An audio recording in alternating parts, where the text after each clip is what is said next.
Well, hey everybody, welcome back to another episode of The Ultra. Today we have a special guest with us who's going to be actually with us for a while, walking through Exodus. And so Mary, what's up? Super glad to have you. Today we're on Exodus 1 through 5. So Mary, if you want to maybe share a little bit about what you got from chapters 1 through 5. For sure. Okay, so what stood out to me in these first couple of chapters of Exodus was probably chapters 3 and 4, where Moses encounters the burning bush and God instructs him to lead his people out of Egypt. But in chapter 4, we see Moses coming up with all these excuses and why he's not worthy enough or talented enough to be a leader and lead his people out. Yeah. Excuses like, they'll never listen to me, they'll never believe me, or my personal favorite that I use all the time, I'm not really good with words. My tongue gets tied and my words get tangled. But That's verse 10, yeah.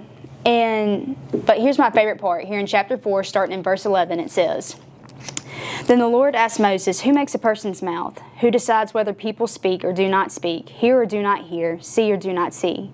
Is it not I, the Lord? Now go. I will be with you as you speak, and I will instruct you in what to say.' But Moses again pleaded, 'Lord, please send anyone else.' Then the Lord became angry with Moses. 'All right,' he said. 'What about your brother Aaron the Levite? I know he speaks well, and look, he is on his way to meet you now. He will be delighted to see you. Talk to him and put the words in his mouth. I will be with both of you as you speak, and I will instruct you both in what to do.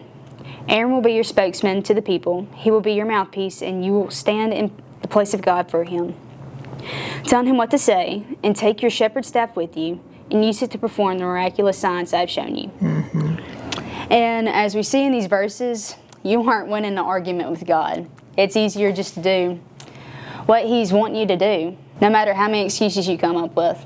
One of the things that I really thought was cool is in verse 21 of chapter 3, it said that I will cause the Egyptians to look favorably upon you, and they will give you gifts when you go, so you will not leave empty-handed. And it's like God causes people to look favorably upon you, because I think maybe, I don't know if you're like me, but even, if you're watching, I want people to like me. I want people to look favorably upon me. I want to do a good job and all this stuff. I think sometimes I can try so hard to maybe perform or try to get other people to think whatever I want them to think. And I know it has to be hard for you too, because when you're leading worship, you want people to like the song that you picked and like how you sang it and like the key that you sang it in, or so to speak.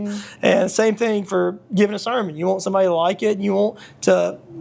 Ultimately, you want to please God. And I think that's what it's about, is an audience of one, performing for an audience of one, and making sure what you do lines up with God. And whether people like it or don't like it, or like you or don't like you, well, ultimately, like that says, well, that's in God's hands, because he's the one who causes people to look favorably upon you. So that's really kind of what I underlined and highlighted and what stood out to me.